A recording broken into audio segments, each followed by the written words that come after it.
Baik, kita mulai saja semuanya ya. Selamat pagi waktu Indonesia untuk teman-teman yang ada di Indonesia. Selamat malam untuk yang ada di Amerika. Selamat pagi, siang, sore dan malam. Selamat datang di Feminist Book and Facebook, FB on FB ya, FB on FB.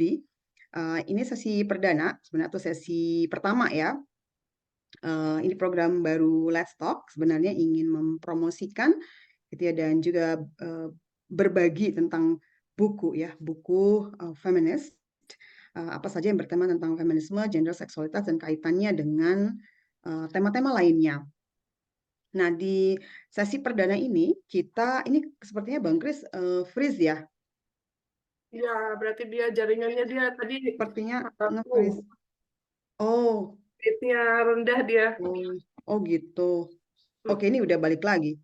Oke, tadi sempat nge-freeze Bang Krisnya. Oke, kita kali ini di sesi pertama FB on FB kita akan membahas buku terbarunya Bang Kris ya di tahun 2023, ini dipublikasikan di tahun 2023 dengan judul Memorialisasi Tragedi Mei 98, Studi tentang Memorialisasi Tragedi Mei 98 Komisi Nasional Anti Kekerasan Terhadap Perempuan 2011 sampai 2019. Nah, Bang Kris boleh ditunjukkan bukunya ke layar? Oh, oke. Teman-teman di Facebook bisa melihat juga dan teman-teman yang ada di Zoom. Nah, itu bukunya seperti ada di flyer juga. Di flyer kan ada cover depan dan belakang ya. Nah, itu bukunya. Jadi ini sekalian karena kita juga sedang sesuai dengan visi misinya Lestok ya. Dan tujuan Lestok untuk memproduksi pengetahuan feminis. Begitu, ini adalah salah satu bagian dari mendokumentasikan dan mensirkulasi pengetahuan, produksi pengetahuan feminis gitu. Dan teman-teman bisa mendapatkan buku ini dengan langsung pesan ya, Bang Kris ya. Ya, Pesan langsung. Oke, pesan langsung ke Bang Kris ya, menghubungi bisa di Facebook, bisa di Instagram, gitu, bisa langsung di WA, gitu, di WhatsApp Bang Krisnya untuk pesan buku ini.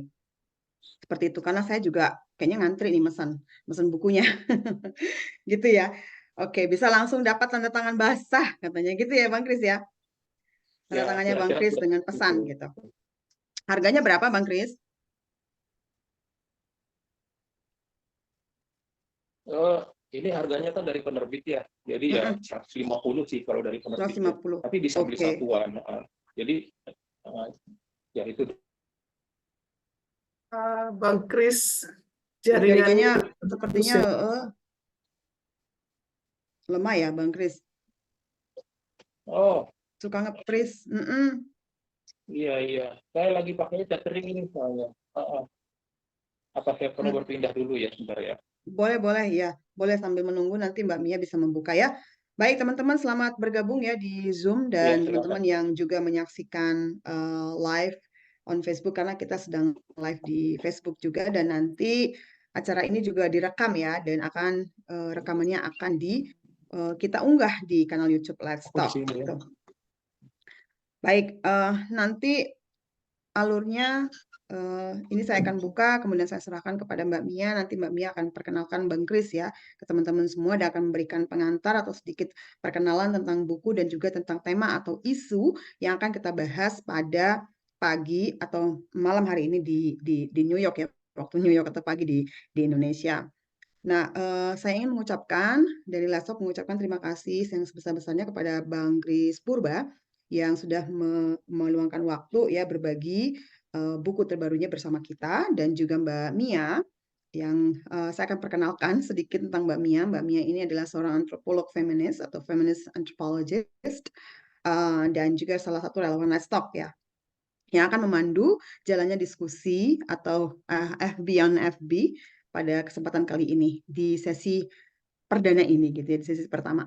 Terima kasih teman-teman. Nanti kalau ada pertanyaan, komentar bisa langsung di Q&A. Ada Q&A di sana gitu ya. Kalau ada pertanyaan langsung di Q&A, tapi kalau ingin chat ingin mengucapkan sesuatu gitu ya, ingin saling menyapa itu silakan menggunakan chat.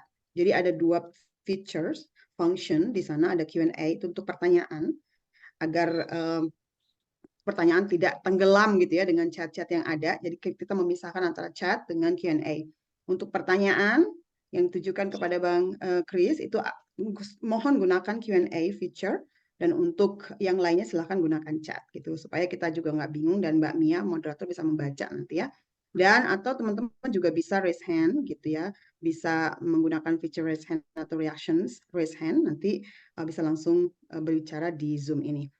Itu saja pengantar dari saya. Terima kasih banyak sekali lagi. Saya serahkan kepada Mbak Ilmia Fitri atau Mbak Mia sepenuhnya forum ini. Terima kasih. Silakan Mbak Mia. Oke, terima kasih Mbak Ira. Terima kasih juga teman-teman semua yang sudah hadir, baik yang di Zoom maupun yang di online FB. Nah, ini sebelum kita mulai, saya mungkin ini pembicara narasumbernya ini baik sekali ya, udah memberi saya catatan tentang siapa sih si penulis bukunya ini, Bang Kris Purba ini. Jadi ini saya bacakan aja ya dari pesan yang udah ditulis Bang Kris sendiri ini.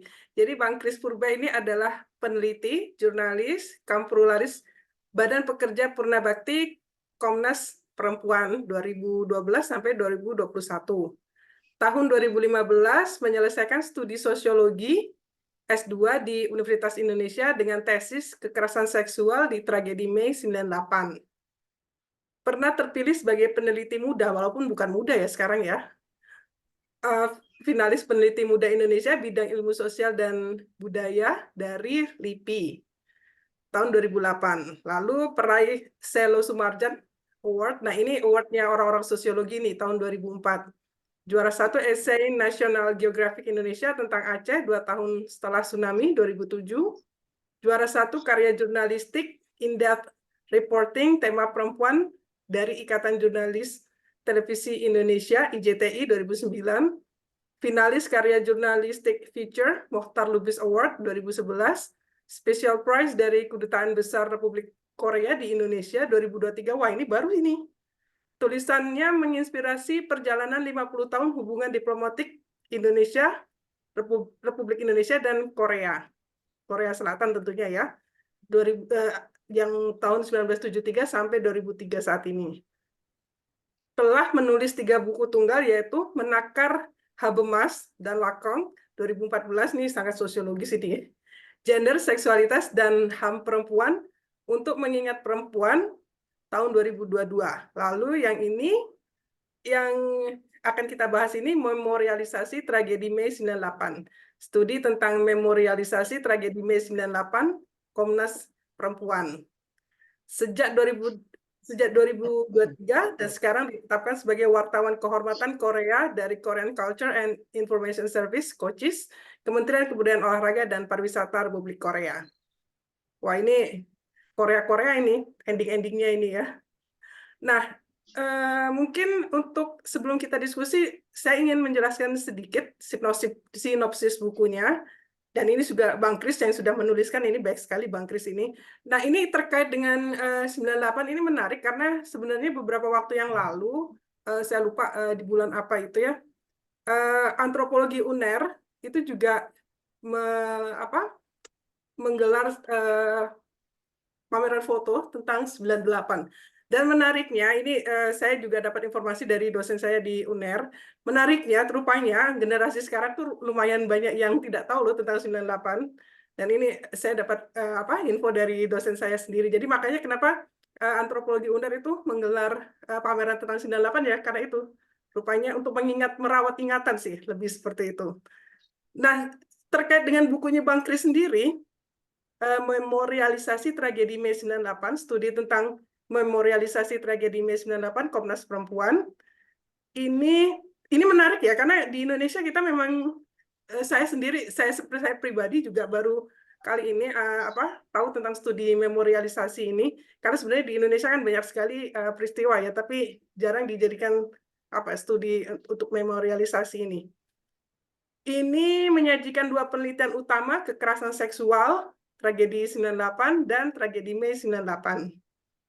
Jadi kita ingat ya, ada kekerasan seksual dan ada tragedi Mei 98.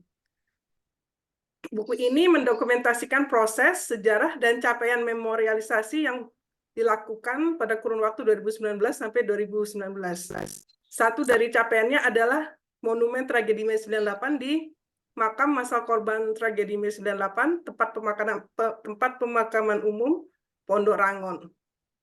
memorialisasi tragedi 98 ini menjadi penting sebagai bagian upaya pemulihan korban dan mewariskan ingatan sejarah kepada generasi muda yang belum lahir. Yaitu yang seperti saya ceritakan tadi, rupanya anak-anak sekarang juga banyak juga yang tidak tahu tentang 98 ya, Mei 98.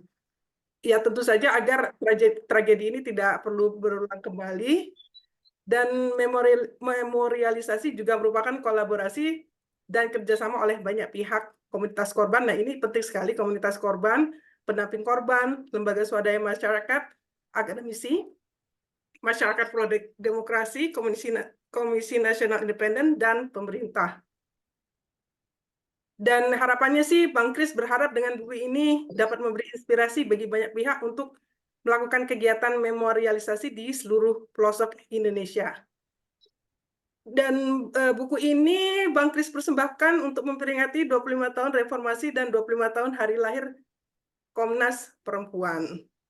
Oke, itu yang dari yang telah Bang Kris kirimkan tentang terkait buku ini. Dan supaya kita langsung aja menghemat karena udah 9:30, kita bisa mulai aja Bang Kris. Ya, silakan Kak. Ya. Bang Kris kalau ya. Ini sebentar. Siap, Bang Kris siap. kayaknya agak putus-putus ya. Oke, coba Bang Kris. Oke, silakan Bang Kris. Oke, bisa ya. Semoga sudah kedengaran suaranya. Ya. Ya, udah. Oke. Ya, Assalamualaikum, Shalom, salam sejahtera, Namo Buddha, Rahayu, Om Santi Santi Om buat teman-teman semua.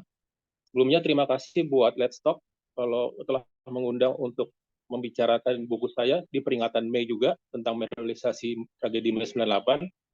Jadi ini juga perayaan ini juga sebenarnya adalah bagian memorialisasi yang dilakukan oleh Let's Talk terhadap Mei 98. Terima kasih untuk itu.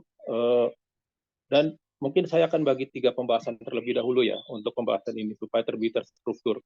Bagian pertama saya akan membahas adalah tentang maksud dan tujuan ini, tujuan penulisan buku saya ini. Bagian kedua adalah saya akan mencoba membahas struktur pembahasannya, karena di sini hanya 3 bab sebenarnya, tapi 3 bab ini bisa dibaca satu persatu, namun juga bisa dibaca secara utuh, secara keseluruhan. Terus yang bagian ketiga baru kita masuk ke dalam substansi. Nah itu yang menjadi lebih paling serius nanti kita bicarakan di Sabtu pagi ini adalah substansi. Nah, yang bagian pertama adalah maksud dan tujuan. Jadi tujuan pertama saya menulis buku ini adalah saya selesai di Komnas Perempuan 2021. Dan sebagai penulis dan peneliti, ada baiknya saya memberikan kado buat lembaga saya, Komnas Perempuan, dalam rangka 25 tahun reformasi dan 25 tahun hari lahirnya Komnas Perempuan. Seperti kita tahu sendiri, Komnas Perempuan adalah lembaga negara yang pertama kali ada di reformasi 98. Sehingga dia disebut sebagai putri sulung reformasi, begitu ya. Nah, maksud berikutnya adalah saya berharap bahwa ini dokumentasi kan belum pernah ada ya. Selama ini kita selalu membicarakan 2 hal, kekerasan seksual. Itu selama ini masih disangkal, ya kan? Nah, saya mencoba menjawabnya bahwa ini tidak bisa disangkal lagi untuk menjawab beberapa opini publik. Meskipun pembahasan ini secara ada akademisinya lah ya, gitu ya, ilmiah.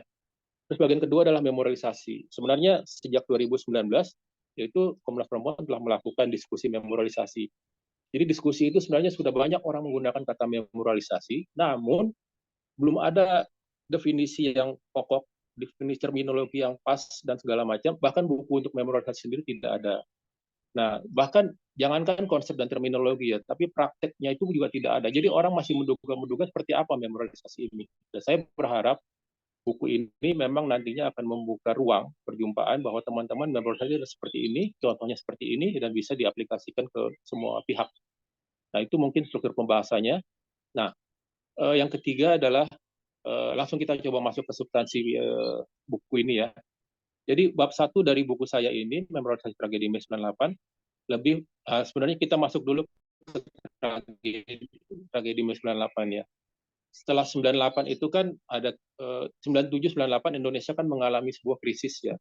Asal mulanya adalah dari krisis moneter, krisis ekonomi, sukses. Kita juga mengalami sebuah tragedi.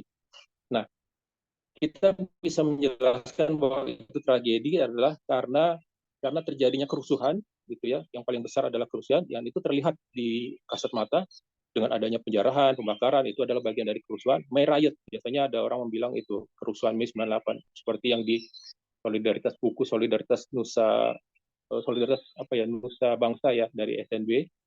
Nah, selain kerusuhan, tragedi itu Mei 98 juga karena adanya munculnya stigma sentimen etnis terhadap pribumi dan non-pribumi. Nah, ini juga mengkhawatirkan.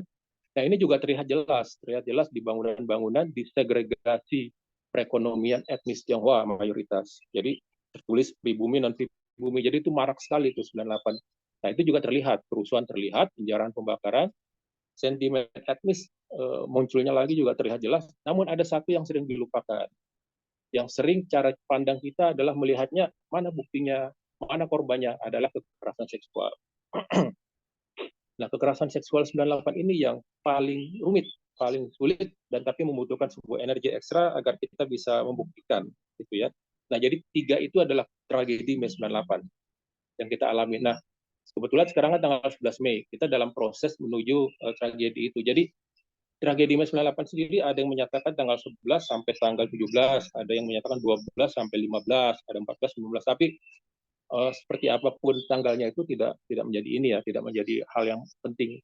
Tapi tragedi itu terjadi, gitu. Ada kerusuhan, sentimen etnis berbasis dan minoritas Tionghoa, dan kekerasan seksual. Nah, bab 1 dari buku saya ini sebenarnya lebih menjawab untuk kita tidak bisa lagi menyangkal bahwa kekerasan seksual di Mei 98 itu terjadi dan ada, gitu ya. Nah, jadi bab 1 yang dari buku saya ini adalah judulnya aja sebenarnya sudah judul untuk menjawab dari penyangkalan itu. Mengapa kita tidak bisa menyangkal adanya kekerasan seksual di tragedi Mei 98? Saya bacakan aja judulnya ya. Judulnya adalah karena adanya eksklusi sosial. Jadi ini adalah interseksionalitas, adanya eksklusi sosial, etnisitas, kelas sosial, dan seksualitas tubuh perempuan. Jadi 3 eksklusi sosial ini, dari etnisnya Tionghoa, kelas sosialnya menengah miskin, dan seksualitas tubuh perempuan, inilah yang menyebabkan kekerasan seksual terhadap perempuan etnis Tionghoa di Mei 98. Nah, ini sebenarnya tidak bisa disangkal. Nah, saya mendasarkan sebenarnya ini dari laporan TGPF, Tim Gabungan Pencarian Fakta. Jadi ada 3 buku penting sebenarnya ya untuk Mei 98 yang dikeluarkan oleh yang ada di terbitan Indonesia. Yang pertama tadi saya jelaskan adalah May Riot, kerusuhan Mei, itu keluaran dari Solidaritas Nusa Bangsa. Keluarnya tahun 98 juga, itu saya ingat. Itu bukunya sangat tebal, dan di bagian belakangnya itu ada lampiran anonim mereka korban dari kekerasan seksual, penjarahan, dan segala macam. Itu buku yang bagus. Terus yang kedua adalah buku tentang sujud di hadapan korban. Ini buku dari tim relawan untuk kemanusiaan, TRUK, teman-teman Romo Sandiawi. Nah, ini sebenarnya buku yang 2 ini yang selama ini selalu kita gunakan referensi untuk melihat Mei 98 dan kekerasan seksual.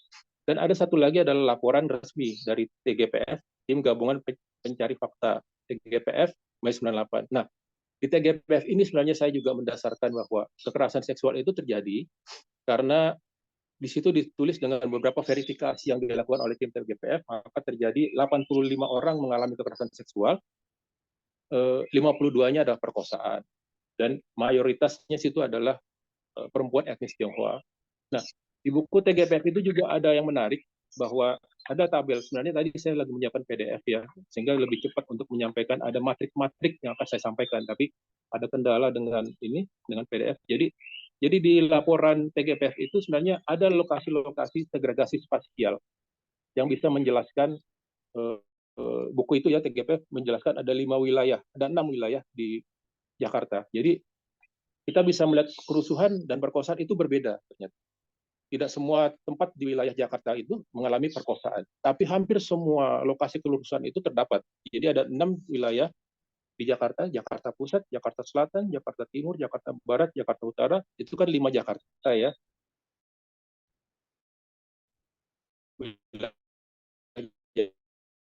Jakarta. Dan ada sekitar Jakarta. Jadi itu terjadi kerusuhan. Nah, kerusuhan eksklusinya adalah karena dia etnis Tionghoa dan dia berada di segregasi spasial. Segregasi spasial itu berarti lokasinya adalah permukiman, perniagaan yang lebih banyak di Tionghoa, itu mengalami kerusuhan. Nah, Tapi tidak semua lokasi kerusuhan yang 6 tadi saya bilang ini terjadi perkosaan, terjadi kekerasan seksual. Nah, TGPF menjelaskan bahwa ada lokasi-lokasi yang khas terjadinya kekerasan seksual.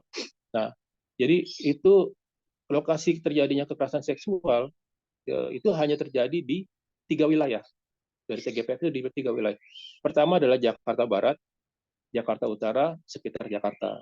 Nah, jadi 3 wilayah inilah temuan-temuan yang disampaikan oleh laporan TGPF terjadinya kekerasan seksual di BES 98. Jadi ada advokasi yang dilakukan oleh tim relawan untuk kemanusiaan, didapat data dari Solidaritas Nusa Bangsa, dan laporan dari TGPF.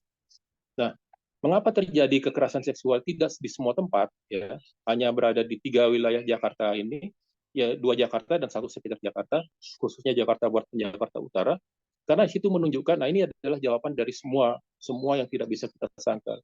Jadi disinilah kita akan menjawab bahwa karena di Jakarta Barat, Jakarta Utara, dan sekitar Jakarta, itu korbannya adalah dia ada etnis Tionghoa, dia adalah perempuan, seksualitas tubuh perempuan, dan dia berada di kelas sosial miskin. Nah, oleh karena itu temuan-temuan yang terjadi di 3 tempat ini, Jakarta Barat, Jakarta Utara, Jakarta, itu banyak apa ya? Banyak kekerasan seksual itu dalam bentuk yang beraneka ragam. Penyiksaan terhadap organ seksualitas perempuan yang dialami Tionghoa, pelecehan termasuk di dalamnya, terus perkosaan, dan perkosaannya juga ada yang geng rap, jadi perkosaan berkelompok. Nah, jawaban-jawaban ini sebenarnya yang saya cek dengan beberapa validasinya, dengan beberapa wawancara informan. Oh, tadi saya belum sempatkan, jadi informan dari penelitian saya ini adalah 3 orang. Yang satu dia pernah mengadvokasi terhadap 3 perempuan etnis Tionghoa yang mengalami kekerasan seksual, dan tentu saja dia mengalami depresi dan trauma.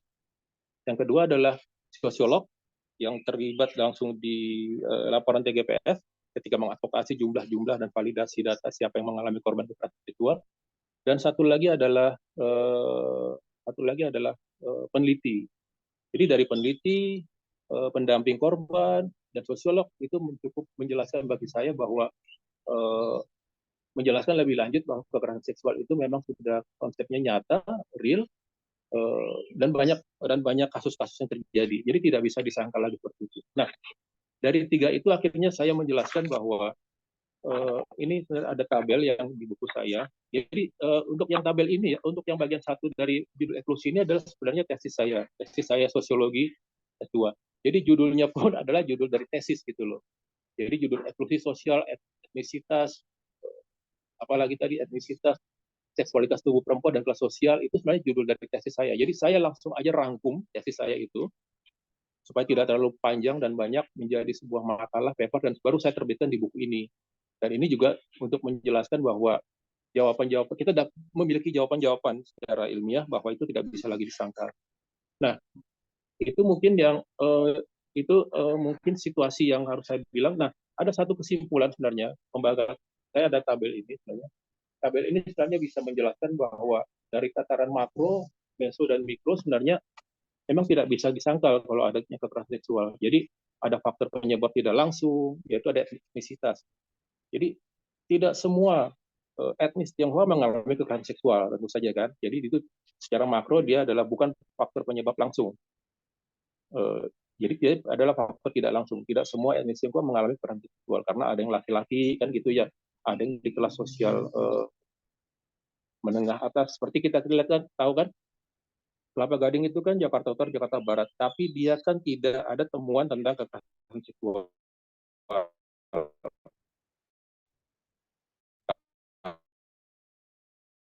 Karena itu juga menjelaskan bahwa kelas sosial berpengaruh terhadap apa ya. Jadi bentuk Kelapa Gading itu kan klaster ya, memiliki kerentanan untuk pada perempuan mengalami kekerasan seksual. Selain itu juga ya kerusuhan segala macam tidak terlalu terjadi dan dalam jangka waktu yang lama. Terus pada tataran meso,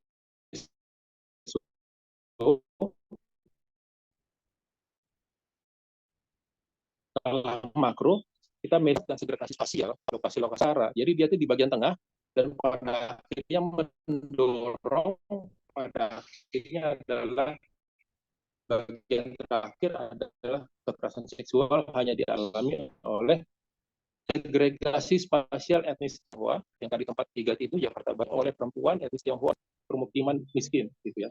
Status sosial, kelas sosial itu ternyata mempengaruhi. Nah, sebenarnya diskusi ini waktu di ruang banyak mengatakan apakah memang perlu menjelaskan kelas sosial. Tapi saya bilang ini bukti dari laporan TGPF yang saya verifikasi dengan beberapa informan. Jadi jawabannya adalah kelas sosial cukup menentukan bahwa bukan hanya seksualitas tubuh perempuan, ternyata ada interseksionalitas kelas sosial termasuk di dalamnya. Nah, itu mungkin bab 1 dari buku saya. Jadi teman-teman, saya berharap buku ini juga menyumbangkan sebuah orang kalau mau bikin penelitian lebih lanjut, ada rekomendasi dari buku ini juga, ada banyak hal yang masih belum bisa saya dalami. Itu bab 1. Dan bab 2 adalah, bab 2 saya tidak menulis banyak di buku saya, dia lebih banyak untuk mengantarkan kepada bagian ketiga. Bagian ketiga adalah memorialisasi studinya Komnas Perempuan. Dan untuk sampai ke memorialisasi studinya perempuan itu, Komnas Perempuan, saya harus menjelaskan bahwa Komnas Perempuan lahir dari tragedi Mei. Nah, buku ini tidak ada yang baru, teman-teman. Jadi, teman-teman bisa mengunduh dari dokumen Komnas Perempuan dari website, itu lebih lengkap, saya pikir ya. Dan ada juga buku dari Mbak Dewi Cakrawinata, yang sama juga, hampir sama, dan itu juga bagian dari bab 2 ini sebenarnya. Dia menjawab satu buku, bab 2 ini satu buku dari Mbak Dewi itu, judulnya adalah Tragedi Mei 98 dan Lahirnya Komnas Perempuan. Nah, itu referensi dari saya buat teman-teman. Jadi kenapa ada Komnas Perempuan lahir, ya, kenapa ada kekerasan seksual, ada masyarakat anti diskriminasi datang ke Presiden B.J. Habibie dan segala macam. Nah, itu. Jadi saya tidak banyak memberikan hal informasi yang baru di bab 2 karena sudah banyak informasi yang bisa mudah didapatkan oleh teman-teman.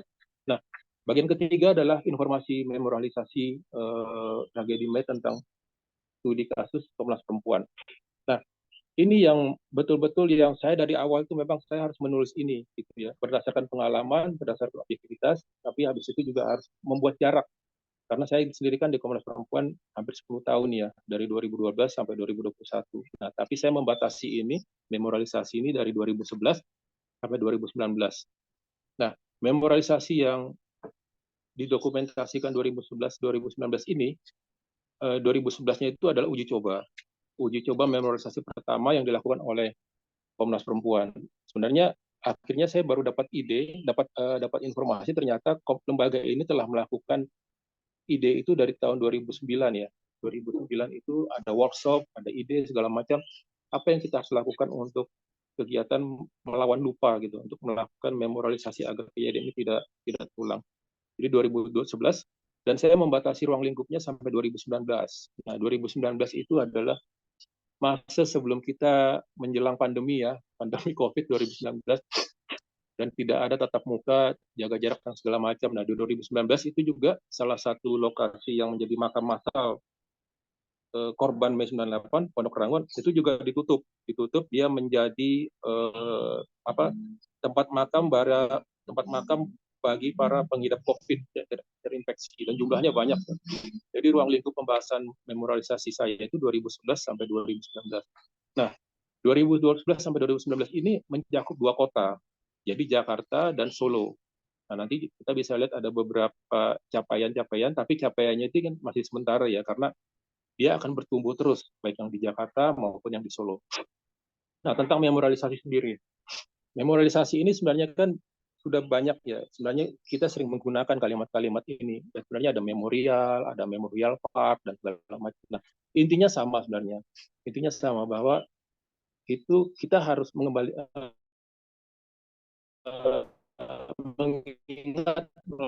kembali ke belakang, ingatan kita. Bila kita melacak, kita harus membawa kembali kepada masa sekarang, menafsirkannya dalam konteks kekinian, merefleksikan. Apalagi ini kan peristiwa Mei 98, saya bilang tragedi itu ada sentimen etnis, ada kerusuhan, ada kekerasan seksual. Nah, itu memorialisasi. Namun ada satu definisi yang bagus dari konsep memorialisasi ini. Saya mengutip, dan saya baru menemukannya sebenarnya ya. Jadi tahun 2007 itu ada Memorialization and Democracy, State Policy and Civic Action. Jadi memorialisasi ini dalam konsep mereka adalah penting untuk membuat sebuah pembangunan representasi fisik. Nah, jadi ada bangunan yang penting itu ya untuk monumen. Nah, mungkin ini juga penting agar kita juga tidak lupa, termasuk generasi awal, karena semua yang sifatnya kita sampaikan dalam lisan, tulisan itu kadang-kadang harus dilengkapi juga Nah, saya sependapat dengan ini, bahwa memorialisasi juga harus ada proses pembangunan representasi fisik bangunan dari masa lalu. Nah, ini menjadi lebih konkret sebenarnya ya. Konkret, jadi ada monumen dan museum. Museum sendiri Mei 98 kita belum pernah ada ya. Museum Tragedi Mei 98 atau Museum Reformasi juga secara umum yang dilakukan oleh pemerintah juga belum ada. Nah, atas dasar inilah makanya sebenarnya proses perjuangannya itu dilakukan. Nah, mungkin berikutnya adalah saya mau menjelaskan 2011 sampai 2019 apa saja yang telah dilakukan oleh Komnas Perempuan. Studi apa? Nah, jadi saya juga harus membuat jarak ini ya, membuat jarak untuk mengkritisi ulang apa yang telah dilakukan. Meskipun saya terlibat di dalam 2012, 2019, saya harus membuat jarak dan mengkritisi ulang apa yang belum dan apa yang sudah sebenarnya. Nah, 2011 itu adalah uji coba pertama kali napak reformasi. Nah, memorialisasi itu kan bisa dilakukan dengan banyak hal ya, bisa seminar, diskusi. Nah, ini adalah let's talk yang dilakukan diskusi buku saya ini adalah bagian dari memorialisasi itu. Makanya saya juga bersyukur ada, dan seri pertama lagi nih ya, let's talk diskusi buku ini. Jadi ini bagian dari memorialisasi ini. Nah, 2011 itu memorialisasi yang dilakukan oleh Komnas Perempuan itu dilakukan dengan napak reformasi. Nah, itu lembaga itu punya satu metode namanya napak reformasi.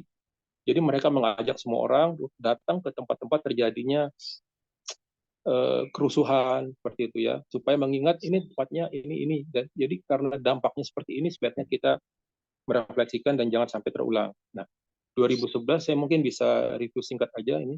Jadi 2011 uji coba pertama kali, 2012 dilakukan lagi napak reformasi oleh lembaga ini Komnas Perempuan, tapi pesertanya adalah forum pengadaan layanan masyarakat, jadi lembaga-lembaga yang pendamping korban itu diajak dan diundang. Nah, seperti yang saya bilang tadi kan memorialisasi itu sudah banyak dilakukan, tidak hanya oleh Komnas Perempuan, tapi oleh mitra dan komunitas publik. Bahkan representasi fisik itu juga sebenarnya sudah pernah dilakukan. Nah, saya bisa mencatat ada beberapa memorialisasi yang pernah dilakukan oleh masyarakat sipil lah ya. Ada boneka Mei yang dilakukan oleh Pinti, perempuan Indonesia Tionghoa. Jadi ini ada salah satu bagian dari Indonesia Tionghoa. Di dalamnya ada Pinti, perempuan Indonesia Tionghoa.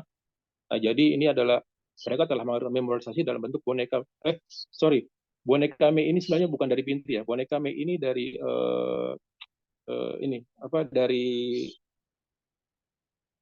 dari permukiman Klender gitu. Nah, terus yang kedua adalah selendang persahabatan. Nah, selendang persahabatan ini adalah dari Pinti, perempuan Indonesia Tionghoa. Habis itu ada prasasti Jarum Mei. Jadi prasasti ini sebenarnya ini monumen sebenarnya, monumen Mei 98. Jadi ada permukiman Klender yang selama ketika terjadinya kerusuhan Mei itu mereka dianggap menjarah ya, mendapatkan stigma menjarah ketika itu kan ada, kalau teman-teman lihat yang di Jakarta ya sekitar Jakarta Timur ada yang namanya Jogja, Departemen Store Jogja itu kan betul-betul kebakaran, kerusuhan dan banyak meninggal dan bahkan sebenarnya sudah ada film ya. Nah, banyak film-film malah membuat bahwa mereka yang datang ke situ adalah dianggap sebagai penjara, padahal mereka kan bukan ya, mereka dipaksa masuk, tiba-tiba terjadilah kekerasan, terjadilah pembakaran, pintu ditutup dan segala macam. Jadi ada seperti by design untuk itu. Nah, teman-teman komunitas permukiman Klender itu telah membuat memorialisasi dalam bentuk Jarum Mei. Nah, tadi Pinti sudah ada selendang persahabatan dan habis itu ada juga boneka Mei yang dilakukan oleh permukiman Klender. Nah, semua ini sebenarnya sudah dilakukan oleh civil society, bukan hanya oleh Komnas Perempuan. Nah, bagaimana mendokumentasikan ini semua menjadi sebuah ini ya. Tadinya saya ingin mendokumentasikan semua memorialisasi yang dilakukan oleh bukan hanya Komnas Perempuan, membutuhkan sebuah elit tragedi Mei 98 kan terjadi di semua kota-kota besar. Medan, Surabaya, seperti yang tadi Kak Mia bilang, ada di Medan, ada di Surabaya, ada di Palembang, banyak hal di Solo, segala macam. Nah, oleh karena itu saya membatasi terhadap lembaga negara Komnas Perempuan. Nah, 2012 seperti saya tadi bilang sudah ada juga peta situs ingatan Mei yang dilakukan oleh Komnas Perempuan. Nah, 2013 mereka lembaga ini telah melakukan memorialisasi tidak hanya di Jakarta tapi juga di Solo. Nah, tahun 2013 ini sudah ada komitmen dengan pemerintah DKI Jakarta. Waktu itu wakil gubernurnya adalah Basuki Cahayapurnama. Mereka mengundang 2013 mereka mengundang komunitas korban Mei 98 untuk jamuan makan siang di Balai Kota. Nah, sementara itu lembaga ini juga di Solo mengikuti membuka ruang terhadap pemerintah Kota Solo untuk melakukan memorialisasi langsung di itu yang rumah wali kota Solo, Loji Gandrung. Nah, jadi sudah ada kedekatan ruang yang dibuka oleh lembaga ini terhadap pemerintah kota, baik pemerintah kota Pemprov DKI Jakarta, dan habis itu juga pemerintah kota Solo 2013.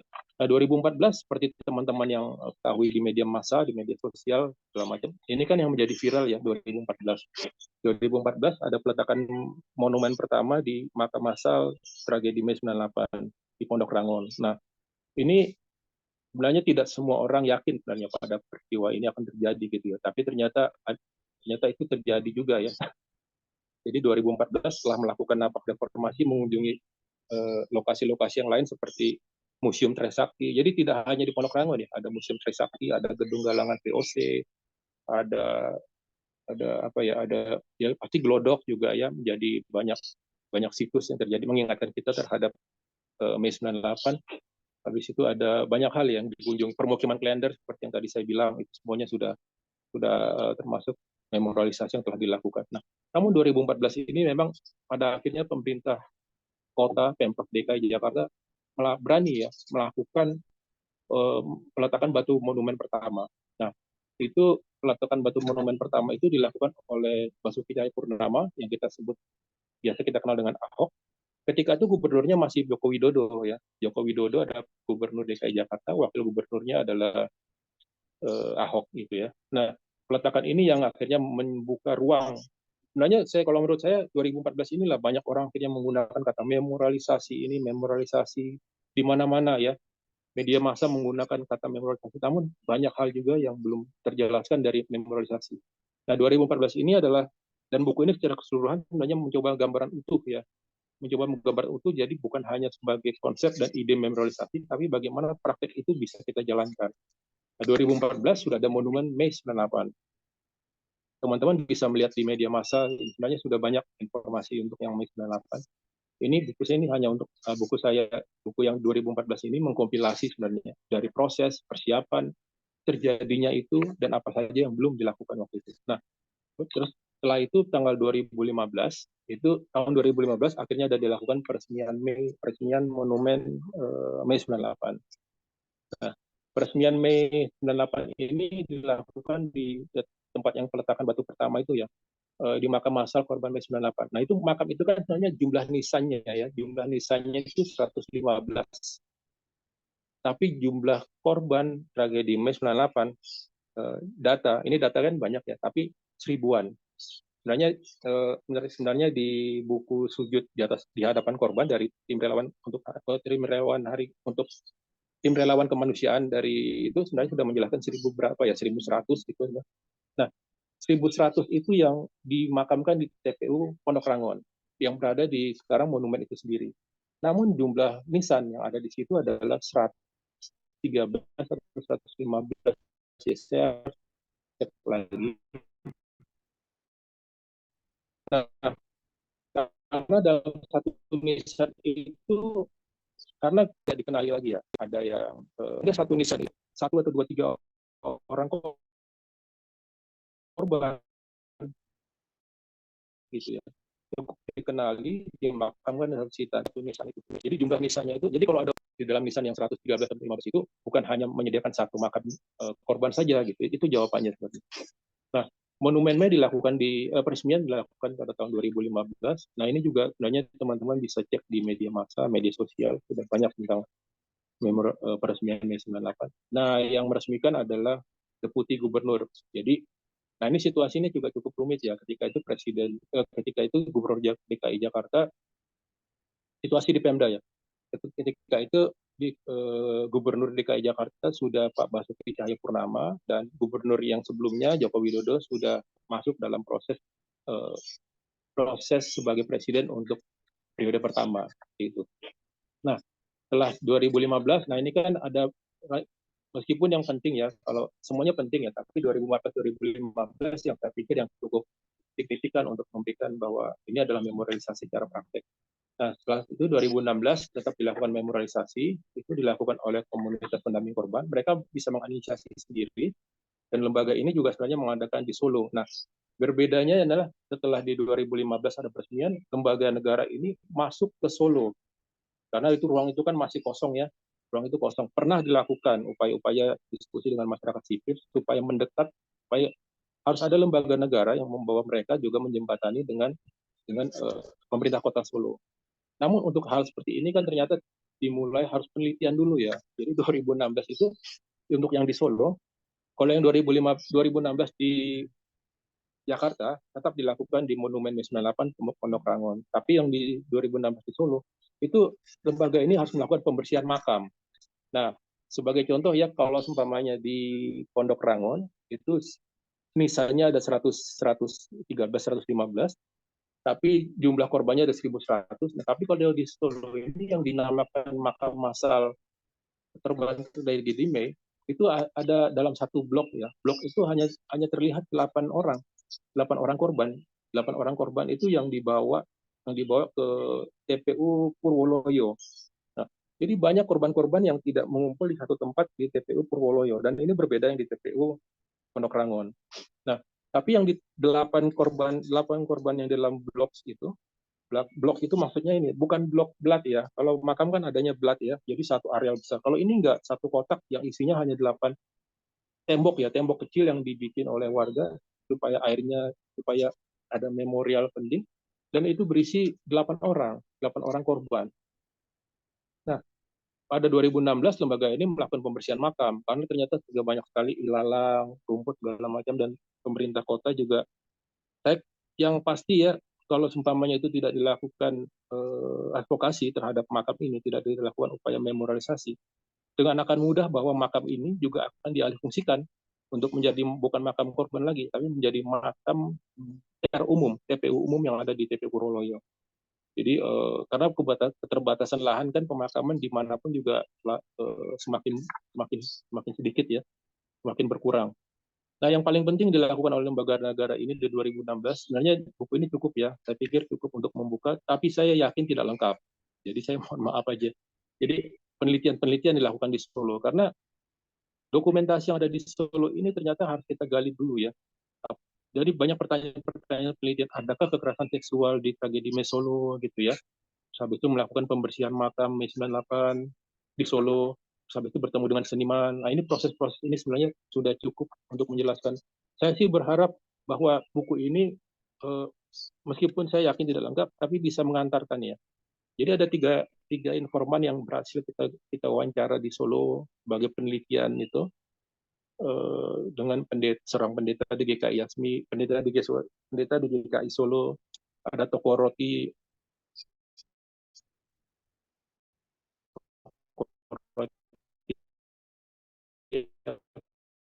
toko roti Oke ya, Tionghoa, ibunya mengalami korban sejarah loh. Jadi momen untuk di Solo dan Jakarta beda. Jadi afirmasi yang kita lakukan itu sangat berbeda di beberapa lokasi. Dan menarik juga memang yang dibilang oleh kami ya, memang di Surabaya adalah salah satu strategi awal lagi lah ya untuk mendiskusikan itu dengan komunitas korban, tentu saja komunitas korban, dan mendekatkan mereka kepada pemerintah kota Surabaya gitu. Nah, 2017, nah momen memorialisasi ini menjadi sebuah konsep yang real ketika presiden sebelumnya, presiden keempat ya, berarti ketiga ya, presiden ketiga B.J. Habibie datang melakukan orasi kebangsaan di monumen. Jadi presiden B.J. Habibie kan seperti kita tahu ada terlibat secara langsung ketika mendapatkan masukan dari masyarakat anti diskriminasi, dan akhirnya lahirlah Komnas Perempuan gitu ya. Nah, sekarang 2017 dia meringankan langkahnya untuk datang langsung, bukan ke tempat yang lain, tapi datang langsung ke makam massal korban. Di situ almarhum Presiden B.J. Habibie melakukan orasi kebangsaannya. Nah, ini juga 2017 menjadi sangat banyak informasinya saya pikir ya. Jadi banyak orang-orang yang pada masa awal terlibat di masyarakat anti kekerasan terhadap perempuan hadir kembali di monumen ini ketika orasi dari kebangsaan dari mantan Presiden B.J. Habibie. Nah, 2017 ini menjadi momen juga. Jadi ada momen-momen yang penting yang di Jakarta ya, 2014 peletakan batu pertama, 2015 peresmian, dan 2017 adalah orasi kebangsaan oleh Presiden B.J. Habibie. Nah, 2018 itu yang paling penting adalah kembali ke Solo. Karena Solo ini juga harus ditemanin ya oleh lembaga negara ini untuk lebih mendekat. Tapi tentu saja di Jakarta tetap dilakukan memorialisasi dalam bentuk diskusi. Lembaga ini sudah pastikan mengunjungi permukiman Klender, permukiman TPU Pondok Rangon, dan sebenarnya juga masyarakat sipil juga sudah banyak antusias ya 2016. Bahkan sebenarnya kan TPU Pondok Rangon ini kan milik publik ya. TPU itu bisa didatangi oleh siapapun saja. Jadi semua orang, komunitas, kampus, siapa saja bisa datang ke TPU Pondok Rangon, dan itu kan terbuka ya. Terbuka dan semua bisa datang dan melakukan memorialisasi secara mandiri. Mengundang siapa saja untuk datang di sana. Nah, 2018 itu, nah 2019 itu adalah memorialisasi ini dilakukan dengan diskusi publik tentang apa ya, tentang gerakan perempuan dan gerakan sosial dan perempuan. Itu lebih banyak diskusi di Museum Juang. Nah, saya membatasi tadi seperti bilang, saya ruang lingkup dari buku ini memang tidak lengkap. Dari ruang lingkup pembahasan juga sampai 2019. 2020 kita sudah masuk ke masa pandemi, situasi COVID dan segala macam. Nah, dari 2011 sampai 2019 buku ini mencakup sebuah rangkuman ya. Kita nggak bisa bilang ini sebuah capaian ya, tapi sebuah momen sementara ya yang akan bertumbuh segala macam. Seperti yang tadi saya bilang itu, sudah ada memorialisasi dilakukan oleh masyarakat sendiri, sudah ada 2014 sudah. Jadi saya mendokumentasikan dari tahun 2011 apa aja yang telah dilakukan, capaiannya 2012, 13, 14, 15 sampai 19 di 2 kota, Jakarta dan Solo. Nah, kalau secara ringkas sih 2014 di Jakarta, secara ringkas sih 2014 sudah ada monumen peletakan batu pertama Mei 98, 2015 ada 2015 ada peresmian, 2017 orasi kebangsaan B.J. Habibie, 2000 sampai 2019. Dan itu yang di Jakarta. Yang di Solo juga ada. Nah, mungkin saya bisa tunjukin sedikit ya. Mungkin, tapi nggak tahu ya kalau dari buku kelihatan atau enggak ya. Tadinya saya mau nyiapin PDF, tapi ternyata PDF-nya itu. Jadi ini adalah salah satu capaian yang dilakukan di memorialisasi Mei 98 di Jakarta. Pemerintah kota telah membuat sebuah peta. Ini peta dalam wilayah Jakarta. Di sini dituliskan bahwa Pondok Rangon di sini tertulis adalah makam massal Mei 98. Jadi sekarang di peta itu sudah ada tertulis makam massal Mei 98 di dalam peta tersebut. Nah, ini adalah marka jalan. Jadi ini marka jalan teman-teman yang mau TPU Pondok Rangon. Ini sudah ada marka jalan. Nah, marka jalannya memang kita sendiri, memang lembaga negara itu langsung menuliskan usulannya seperti ini. Makam massal korban tragedi Mei 98 diusulkan oleh lembaga negara. Nah, ini di Pondok Rangon kan sebenarnya 113. Di sini tertulis bahwa korban tragedi 13 sampai 15 Mei 98. Nah, awalnya ini tidak terawat ya. Jadi hanya tulisannya tidak terlalu jelas. Nah, jadi akhirnya sekarang pemerintah kota sudah menggantinya dengan adanya ini kayak di grafis ya, kayak prasasti yang lebih awet lah ya. Ini kan tulisan dari lempeng besi ya. Nah, supaya lebih awet dan sekarang secara umum ya, secara keseluruhan ini adalah perawatannya oleh pemerintah dinas pemakaman, dinas pertamanan kota. Jadi kita tidak perlu lagi mengingatkan kepada mereka bahwa ini harus dirawat segala macam. Nah, di sini ada ini monumen yang saya sampaikan tadi. Ini monumen Mei 98 yang peletakan batu pertama 2014, 2015-nya adalah peresmian. Dan ini adalah monumennya itu, bagian bawah dari monumen ini dituliskan ini. Nah, tulisan ini penting. Ini juga diusulkan oleh lembaga negara ya, supaya tidak ingat bahwa monumen ini tidak serta-merta datang dari langit gitu ya, bukan karena perjuangan masyarakat sipil saja. Jadi saya mungkin bisa bacakan ya apa yang tertulis di bawah monumen itu. Ini sudah mau selesai kok, sudah mau selesai karena sudah menyampaikan simpulan. Nah, yang tertulis di bagian bawah dari monumen Mei itu adalah tragedi Mei 98 adalah sejarah kelam bangsa Indonesia karena sejumlah kekerasan telah meninggal ribuan nyawa termasuk kekerasan seksual terhadap perempuan. Nah, penting untuk menuliskan kekerasan seksual di bawah monumen itu. Karena bukan hanya kerusuhan dan sentimen etnis gitu ya. Terus tragedi ini adalah puncak dan gejolak sosial, ekonomi, politik yang mendorong lahirnya era reformasi. Monumen Mei 98 dengan simbol jarum, benang untuk menjahit luka dan harapan, merupakan memorialisasi sejarah bangsa.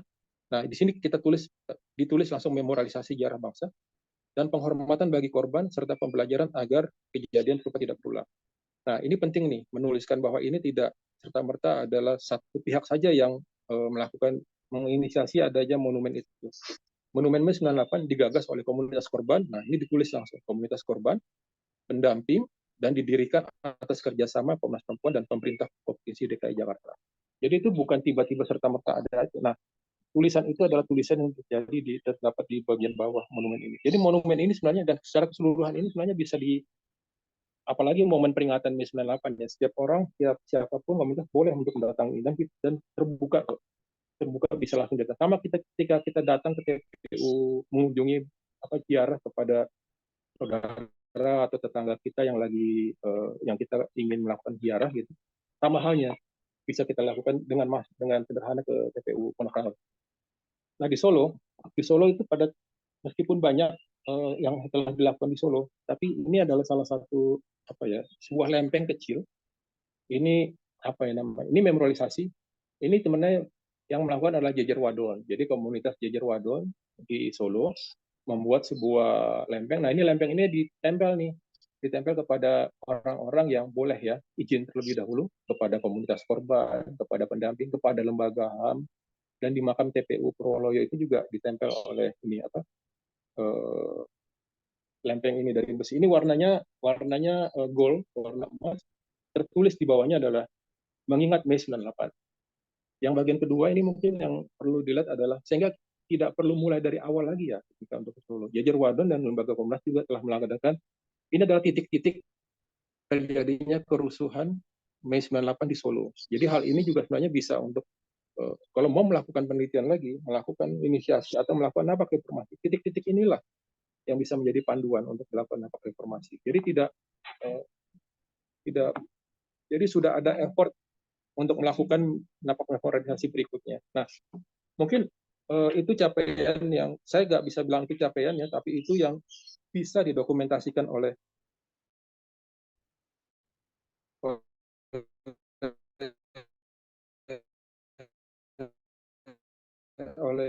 saya dari 2000 tentang perjalanan memorialisasi studi saya terhadap ada 98 di Jakarta dan di Solo. Nah, semoga dengan adanya buku ini sebenarnya sudah membuka ruang ya, ada diskusi dan semua orang juga bisa menggunakan ini sehingga sudah ada contohnya. Ketika kalau kita ngomong konsep kan orang juga belum tentu bisa langsung mendiskusikan konsep banyak, tapi juga tetap panjang dan lebar. Tapi juga kita harus menggunakan praktek nyata dari yang telah dilakukan oleh memorialisasi Mei 98. Semoga buku ini membuka ruang untuk memorialisasi yang lainnya di tempat lain. Saya berharap gitu ya. Banyak ruang-ruang seperti di Medan, Palembang, Surabaya tentu saja. Saya ini orang Surabaya loh ya sebenarnya ya. Orang Surabaya dalam artian saya hidup lebih lama di Surabaya dari remaja, sekolah SD saya di sana, SMP, SMA, dan memang ada kerinduan juga untuk Mei 98 di Surabaya. Mungkin itu dulu, Kak Mia. Terima kasih untuk semua masukannya dan undangannya untuk Let's Talk ini. Bagi saya ini bawa kebahagiaan karena saya mendiskusikan bukan hanya buku saya, tapi mengajak untuk melakukan memorialisasi. Dan Let's Talk telah membuka ruang untuk memorialisasi dengan adanya diskusi buku. Terima kasih Kak Mia, Kak Farid, dan Kak Aira. Kita kembalikan ke Kak Mia. Oke, terima kasih. Sama-sama orang Surabaya ya. Surabaya. Mbak Utari juga nih. Iya, terima kasih Bang Kris untuk penjelasan tentang bukunya ini. Jadi kalau saya mencatat ada 3 hal penting sih. Ini karena berhubungan dengan ketertarikan saya sendiri, pribadi maksud saya. Jadi yang saya catat ada 3 hal penting. Pertama tentu saja isu interseksionalitas ya, karena ini kan spesifiknya adalah Tionghoa yang kelas bawah, dan itu kan interseksionalitasnya. Ya, halo? Kenapa tadi? Suaranya kenapa ya? Oh, kenapa suaranya? Oh, tadi Bang Kris kayaknya, jaringannya Bang Kris tuh kayaknya. Tadi Bang Kris juga agak putus-putus. Mungkin dimatiin dulu Bang Kris videonya. Ya, jadi yang saya catat tadi ada 3 ya. Pertama jelas terkait interseksionalitas, yaitu tentang ini terkait dengan masyarakat Tionghoa yang kelas bawah perempuan ya, perempuan Tionghoa kelas bawah. Lalu yang kedua saya catat, nah ini yang bagi saya menarik. Kalau saya pribadi ini menarik karena trauma itu ternyata kan ada secondary trauma kan pada para yang pencari faktanya sendiri kan dia terkena secondary trauma dan ini memang dan saya sendiri pribadi juga mengalami secondary trauma ketika di Timor Oh, Leste, hanya mendengarkan cerita ya, dan itu padahal sudah ada proses translasi dari bahasa Tetum ke bahasa ya, Indonesia, tetap ada mengalami secondary trauma, apalagi yang pakai bahasa Indonesia langsung ya. Lalu yang ketiga ya, tentu saja terkait dengan memorialisasi itu sendiri. Jadi bagi saya yang paling menarik dari memorialisasi ini adalah melawan lupa itu. Jadi kita ya, siap. jangan sampai lupa bahwa ini ada tragedi dulu di 98. Jangan sampai maksud saya berkaca dari kegiatan yang dilaksanakan UNER waktu itu, anak-anak zaman sekarang rupanya ada yang banyak juga yang nggak tahu tentang 98. Nah, ini bagi saya pentingnya hal-hal seperti Ya, ini memorialisasi supaya tidak putus sejarah walaupun sejarahnya nggak enak, tapi supaya tidak putus ya sejarah yang nggak enak ini. Dan ini kan jadi semacam bagi saya penting ya supaya tidak terulang kembali seperti itu. Jadi ya, ya itu bagi saya upaya-upaya yang sudah dilakukan itu dan ini sih sederhana ya menurut saya, seperti Dinas Pertamanan yang mengganti plakatnya. Emang kelihatannya sih sepele tapi bagi saya itu penting. Ini plakat loh. Ini adalah orang-orang yang dulunya hidup dan ternyata mereka mendapatkan tragedi, dan ini pengakuan kan, maksudnya plakat itu kan sebuah sederhana tapi merupakan sebuah pengakuan bahwa ini ada orang-orang yang dulu ada tragedi seperti ini, seperti itu. Oke, Bang Kris, saya langsung aja ke teman-teman yang ingin bertanya seputar apa yang tadi sudah Bang Kris paparkan. Barangkali ada teman, langsung aja ya kalau menurut saya. Langsung resen atau buka kamera seperti itu. Silakan kawan-kawan. Ada yang ingin langsung bertanya? Saya Mbak Mia. Iya, aduh, sorry. Loh, Mana bukanya? Oh ya ini. hostnya. Hostnya, Ya, aduh, silakan Mas Farid. ya pertama terima kasih Bang Kris. Saya pikir ini upaya yang sangat penting ya, sumbangan sangat berharga dari Bang Kris untuk bukan sekedar pendokumentasian sejarah tragedi 98, tapi juga tadi melawan amnesia sejarah gitu ya, menolak melupakan sejarah kelam yang sebenarnya kalau kita ingat terus itu menjadi bagian penting dari perubahan kita sebagai bangsa gitu ya, karena momen tragedi itu kan juga sebenarnya momen sejarah perubahan ya. Kita melihat kekerasannya tapi juga di sisi lain kita melihat bahwa itu adalah momen perubahan. Sayangnya karena dilupakan maka otomatis momen perubahannya juga semakin kesini semakin hilang gitu loh. Kita lupa bahwa sebenarnya tragedi itu adalah fondasi kita menuju menjadi negara atau menjadi bangsa yang lebih baik, yang tidak opresif, yang tidak totalitarian, yang lebih demokratis, yang anti kekerasan, yang menghargai HAM seperti itu. Tapi sayangnya karena lupa, jadi aspek itunya pun ikut lupa. Jadi makanya saya sangat menghargai upaya-upaya seperti ini, pendokumentasian sejarah tragedi 98 ini. Dan saya pikir meskipun kejadiannya belum lama gitu ya, artinya walaupun 25 tahun sebenarnya kan belum lama dibandingkan dengan misalkan sejarah 65, sejarah kolonialisme gitu ya, yang udah lama. Sejarah Mei ini kan sebenarnya belum lama gitu loh. Artinya apa?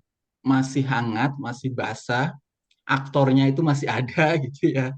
Sumber-sumber sejarahnya itu masih ada kayak gitu. Tapi keinginan untuk mendokumentasikan sejarah itu juga sangat lemah, dan saya pikir juga mungkin ada upaya sistematis untuk melupakan sejarah itu sendiri gitu loh. Terutama kita tadi penjelasan Bang Kris penting sekali bahwa sudah ada upaya untuk melawan lupa dengan membangun beberapa material objek, historical objek supaya orang tetap ingat, tapi usaha lain yang lebih bisa membangun pengetahuan, kesadaran lewat pendidikan misalnya kayak gitu, lewat sekolah-sekolah itu justru sangat jarang gitu loh. Saya belum Ya. pernah dengar kalau sejarah tragedi Mei itu diajarkan secara sistematis gitu ya, secara gamblang gitu ya, dengan textbook yang katakanlah kayak buku Bang Kris ini gitu loh, jadi salah satu textbooknya misalkan kayak gitu, itu mungkin hampir hampir nggak ada. Kalaupun ada mungkin cuplikan-cuplikan yang sangat kecil gitu ya, cuma menerangkan bahwa pernah ada kejadian seperti ini tanpa upaya untuk mendorong pengetahuan yang lebih berkesadaran, yang lebih kritis, termasuk terutama kesadaran tentang itu tadi soal penegakan HAM-nya misalnya kayak gitu. Mungkin hampir nggak ada di sekolah-sekolah kita yang punya arah seperti itu. Makanya sekali lagi usaha ini menjadi usaha yang sangat penting kayak gitu. Saya pertama mengapresiasi dan menghargai upaya-upaya seperti ini. Nah, beberapa yang pengen saya tanyakan adalah atau mungkin kita bisa diskusikan. Pertama terkait dengan kekerasan seksual gitu ya. Kita tahu teorinya kekerasan seksual pada saat riot atau pada saat perang, pada saat konflik itu adalah salah satunya untuk penundukan misalnya gitu, untuk menakut-nakuti. Dan itu biasanya dilakukan pada situasi perang yang jangka waktunya agak lama gitu ya. Misalkan kayak di Aceh yang bertahun-tahun sampai 30 tahun, di Papua, di mana di tadi Mbak Mia sebut di Timor Leste gitu ya. Jangka waktunya itu sangat lama, tapi kejadian Mei ini kan waktunya sangat singkat gitu ya. Tadi Bang Kris bilang kalaupun kita balik ke belakang dari mulai dengan krisis ekonomi itu paling 1 tahun lah, gampangnya kayak gitu gitu ya. Ya, ya, Bahkan puncaknya ya tadi Bang Kris ya, bilang ada yang bilang 11 sampai 17, 13 sampai 15 itu jadi sangat singkat ya. gitu loh. Jadi di mana kekerasan seksual ini istilahnya itu masuk dalam teori kekerasan seksual yang dilakukan untuk kebutuhan tadi kayak perang, konflik dan seterusnya kayak gitu karena dilakukan sangat singkat gitu loh. Tapi tadi saya menemukan clue walaupun mungkin agak simpel tadi Mbak Mia bilang efeknya itu jangka panjang gitu loh. Tadi Ya. trauma yang ditimbulkannya itu jangka panjang. Saya mulai dapat jawaban itu gitu loh. Walaupun tragedi Mei-nya sendiri singkat, tapi ternyata efek dari kekerasan seksual itu berkepanjangan gitu loh. Jadi seakan-akan kalau diterjemahkan seakan-akan memberi pesan bahwa eh, ini jadi hal yang selalu bisa dilakukan ketika ketika terjadi kerusuhan, ketika terjadi konflik, ketika terjadi perang, bahwa perempuan-perempuan tertentu akan menjadi target dari kekerasan seksual itu gitu loh. Pada saat tragedi Mei yang jadi target adalah perempuan Tionghoa. Bisa jadi pada saat semoga tidak kejadian lagi pada kejadian perang yang lain, konflik yang lain, rakyat yang lain akan jadi prosedur dan mekanisme yang sama dengan target yang berbeda misalkan kayak gitu. Jadi saya pikir itu pesan yang sangat penting tadi walaupun sederhana disampaikan Mbak Mia, tapi penting sekali bahwa menghadirkan trauma yang berkepanjangan, rasa takut yang berkepanjangan. Jadi Anda jangan macam-macam sebagai warga negara karena kejadian-kejadian ini sangat mungkin dilakukan lagi kayak gitu. Mungkin itu yang sangat penting tadi pesan itu bahwa kekerasan seksual meski konteksnya adalah tragedi Mei yang singkat, tetap ini dalam konteks kekerasan seksual yang sistematis yang dilakukan seperti halnya kekerasan seksual pada saat perang, misalnya gitu, untuk penundukan, untuk teror, untuk apa namanya, strategi untuk melawan musuh misalnya kayak gitu. Jadi saya pikir itu hal yang sangat penting. Nah terkait dengan melawan lupanya sendiri gitu ya. Sebenarnya yang saya pengen tanyakan, what next kalau kita sudah nggak lupa, misalnya gitu. Walaupun tadi Mbak Mia sudah bilang ya di kalangan anak muda udah banyak yang nggak ingat kejadian ini. Tapi sekarang sudah ada usaha untuk melawan lupa. Tapi sebenarnya kan nggak cukup gitu loh. Kita ingat itu gitu loh. Kita ingat ada kejadian Mei, ada kekerasan seksual, ada pelanggaran HAM. Yang lebih penting adalah membangun sikap kritis gitu loh supaya bukan cuma kejadian ini nggak kejadian lagi atau nggak terulang. Yang lebih penting adalah munculnya suara-suara kritis agar para pelaku pelanggaran atau pelaku kekerasan pada saat tragedi itu juga bisa dituntut gitu ya, bisa mendapat tuntutan publik agar mereka diproses secara hukum misalnya kayak gitu. Ya. Sehingga bukan cuma akhirnya bisa kembali ke kekuasaan gitu ya. Bahkan nggak ada proses hukum sama sekali karena apa ya? Selain tadi lupa, yang inget pun gitu ya, yang inget pun juga nggak mampu atau belum bisa melakukan suara-suara kritis untuk menuntut para pelaku kekerasan tadi gitu loh, misalkan hal kayak gitu. Jadi saya pikir penting sekali ditegasin bahwa membangun memorial object tadi, historical object tadi bukan sekedar untuk membangun atau menolak lupa gitu ya, tapi yang lebih penting adalah ya tadi soal membangun sikap kritis bahwa tragedi kelam ini bukan cuma ada korbannya, tapi juga ada pelakunya gitu. Korbannya harus mendapatkan hak, pelakunya juga harus mendapatkan keadilan misalkan kayak gitu. Jadi suara-suara kritis itu akan muncul dari publik. Nah, saya pikir ya itu kaitannya tadi karena sejauh ini usaha-usaha untuk membangun memorial membangun upaya untuk menolak lupa itu masih belum terintegrasi dengan upaya untuk membangun sikap kritis kayak yang saya bilang tadi di pendidikan misalkan kayak gitu kan, seperti itu. Jadi mungkin itu ruang yang memang harus kita pikirkan. Cuma masalah beratnya adalah karena upaya untuk membangun atau menolak lupa yang berkaitan dengan sikap kritis itu kan dilakukan secara sistematis oleh negara gitu kan. Negara itu nggak ingin kalau pendidikan kita itu dijejali dengan upaya-upaya untuk membangun sikap kritis terhadap HAM gitu loh, waktu kejadian Mei seperti itu.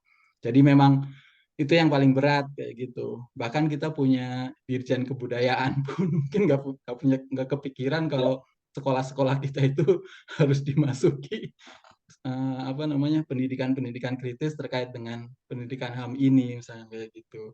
Jadi mungkin itu yang juga sangat penting untuk memikirkan bahwa membangun historical object, membangun material objek untuk menolak lupa itu adalah tujuan pentingnya adalah supaya orang bisa kritis dan bisa akhirnya punya kemampuan untuk melakukan tuntutan terhadap penegakan HAM dari tragedi tersebut. Misalkan itu yang mungkin juga sangat penting dipikirkan. Tapi sekali lagi bahwa seperti pesan Bang Kris di akhir tadi, semoga upaya-upaya seperti yang dilakukan Bang Kris ini juga mendorong gitu ya usaha lain bukan sekedar untuk mendokumentasikan tapi juga ya tadi untuk membuat orang jadi lebih kritis terhadap kejadian seperti ini. Mungkin itu yang beberapa hal yang saya pikir sangat penting untuk dipikirkan dari hasil diskusi ini. Mungkin itu sih. Mungkin sementara itu, takut kepanjangan. Ya, Makasih sekali lagi. Ya, makasih Mas Farid. Sepaham sih. Ini gimana? Kita tunggu dulu atau boleh langsung aja Bang Kris. Ini udah mau langsung 10, aja. 30, langsung aja. Karena poinnya penting itu. Betul, Mas Farid. Jadi kita jangan sekedar membangun fisiknya, tapi apa sih di balik semua itu? Ya. Oke. Ya, saya coba untuk memberikan ini jawaban. Ya, jadi kan untuk Mei 98 dan juga peristiwa-peristiwa pelanggaran HAM lainnya sebenarnya itu bisa diselesaikan dengan banyak cara ya. Jadi yang pertama adalah tentang yuridis, ya, hukum. Jadi yuridis. Jadi yang namanya pelanggaran HAM masa lalu, pelanggaran HAM berat, itu di dalamnya adalah Mei 98 dan peristiwa pelanggaran HAM lainnya.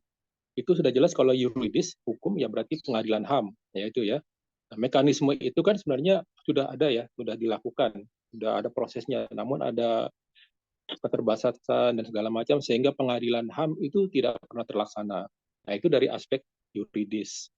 Habis itu juga ada yang sering disampaikan dengan aspek non yuridis. Nah, sebenarnya pemerintah presiden kita kemarin sebenarnya sudah melakukan salah satu aspek non yuridis. Kita sebutnya non yuridis ya. Jadi pemulihan terhadap korban langsung gitu ya, korban-korban pelanggaran HAM masa lalu. Jadi di situ ada Semanggi, ada Mei 98, ada di Aceh juga ada segala macam. Nah, itu sebenarnya sudah ada. Tapi itu memang jangan sampai ya, makanya jangan sampai yang non yuridis itu malah menihilkan gitu ya. Menihilkan bahwa pentingnya juga penegakan yuridis yang tadi kita sampaikan bahwa pengadilan HAM. Jadi ada yuridis dan non yuridis. Nah, ternyata di antara kedua itu kan waktu berjalan cepat ya. Setiap tahun berulang segala macam, ada kemandekan di yuridis, terus dan yuridis juga kita harus ingatkan bagaimana pemulihannya itu. Nah, akhirnya adalah yang namanya memorialisasi kan gitu ya. Jadi memorialisasi ini sebenarnya dia memang harus mengingat terus ya, mengingatkan kepada pemerintah, masih ada korban, mengingatkan kepada publik bahwa memang kejadian ini jangan sampai terulang. Nah, memorialisasi ini yang sebenarnya berada di posisi tengah ya. Dia kalau kita lakukan terus-menerus setiap tahun, Mei 98, dia akan terus mengingatkan kepada masyarakat dan publik bahwa aspek yuridis yang pengadilan HAM itu belum terlaksana. Dan jadi publik terus akan menanyakan, seperti sampai di mana ini aspek yuridis pengadilan HAM, terutama untuk Mei 98, karena kasus saya kan Mei 98. Terus bagaimana ini tentang pemulihan terhadap korban? Meskipun non-yuridis ya, meskipun jangan sampai non-yuridis yang telah dilakukan pemerintah ini menghilangkan aspek yuridis, tetap harus ada penegakan pengadilan HAM seperti itu. Nah, memorialisasi itu berada di tengah. Jadi ada diskusi, ada seminar, ada kunjungan ke tempat wilayah-wilayah dan segala macam, itu bagian untuk dilakukan untuk mengingatkan kepada kedua hal yang itu ya. Itu sebenarnya salah satu maksudnya. Dan mengingatkan juga kepada generasi yang belum lahir di peristiwa Mei 98 itu berlangsung. Jadi pengalaman saya ketika masih di lembaga negara itu, di KB, ya karena saya studi tesisnya tentang kekerasan.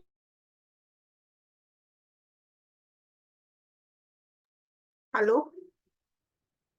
Halo, Bang Kris? Putus ya? Freeze ya, Bang Mbak. Kris. Bang Kris keluar kayaknya terlempar.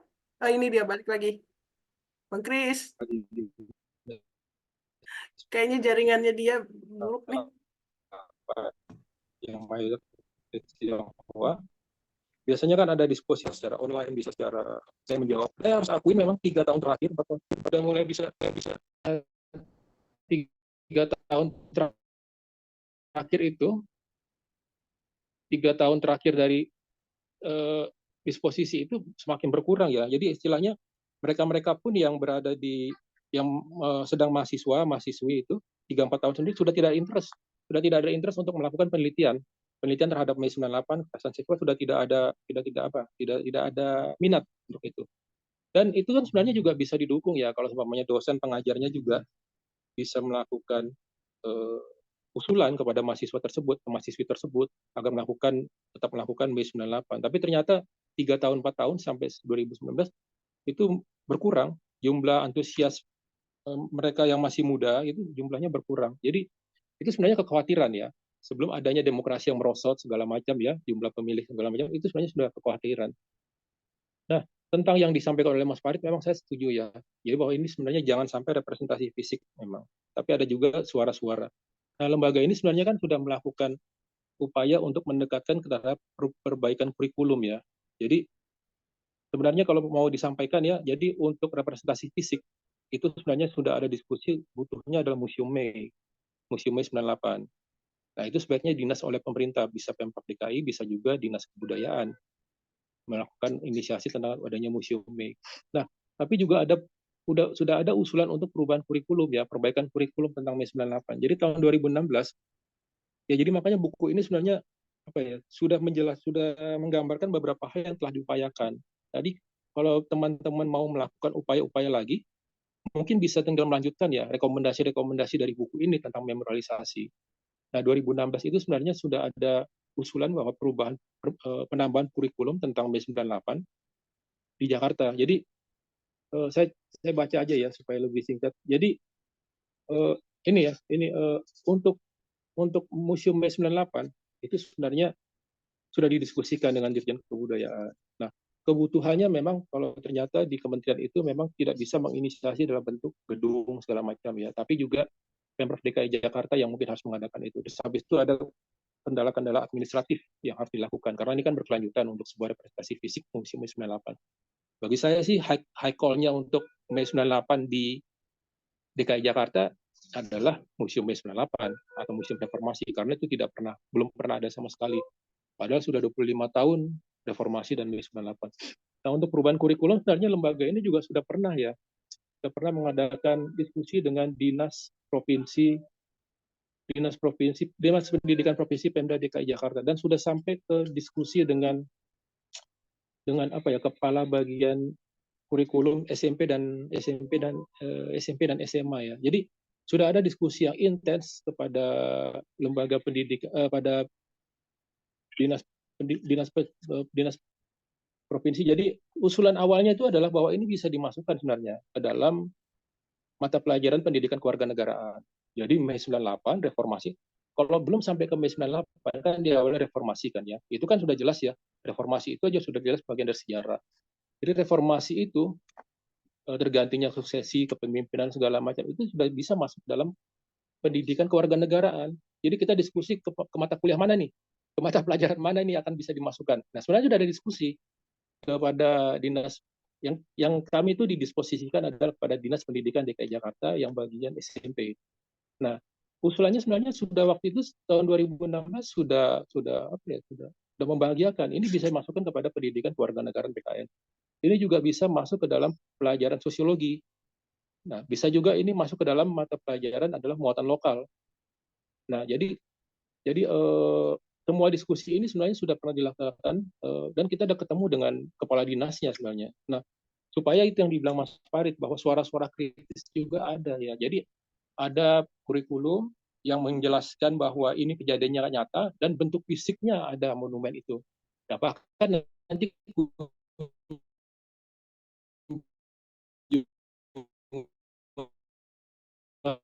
ke monumen, kunjungan ke situs-situs yang itu bisa jadi menjadi ini ya sebuah apa ya, biasanya kan ada KKN ya, bukan KKN ya, kunjungan dilakukan oleh pelajar-pelajar, mereka setelah mendapatkan pelasi 98 dan diwajibkan untuk datang ke, jadi memang harus terintegrasi, memang harus datang ke TPU Pondok Rango, harus datang ke Glodok, harus datang ke Museum Trisakti juga ada gitu.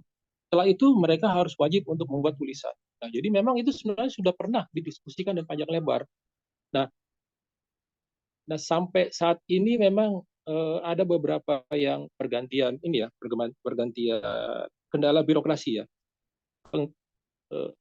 pergantian ketua, dan saya sendiri ketua waktu 2016 itu aja Bapak yang diskusi dengan kita itu sudah almarhum gitu ya mengenai COVID. Tapi ini juga masih dilanjutin oleh teman-teman dari Komnas Perempuan gitu ya.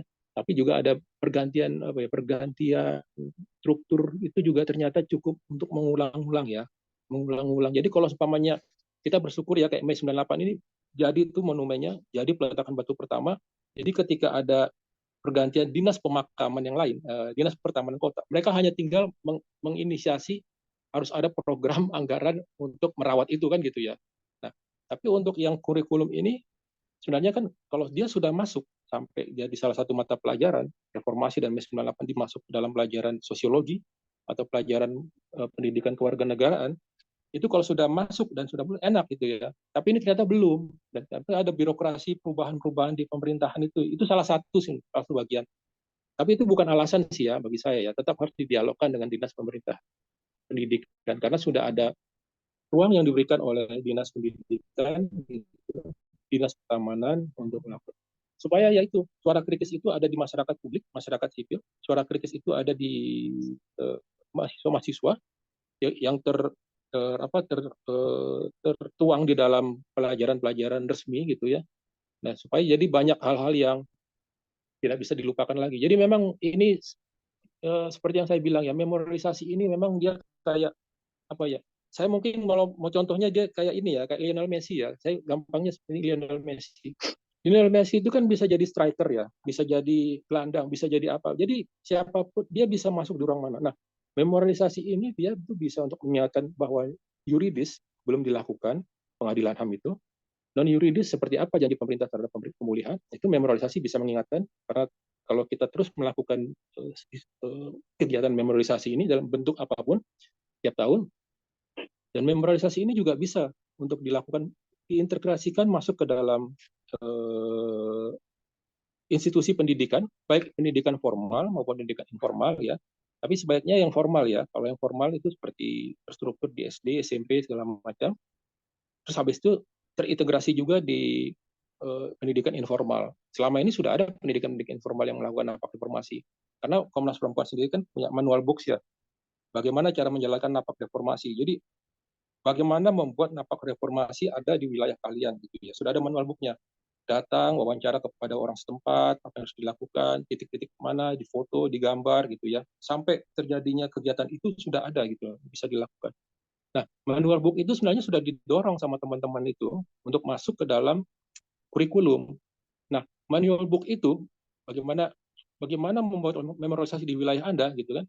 Itu sebenarnya bisa dilakukan kalau semuanya diintegrasikan kepada kurikulum pendidikan. Jadi itu kalau itu cukup ini ya, cukup strategis dalam bahasa kita ya.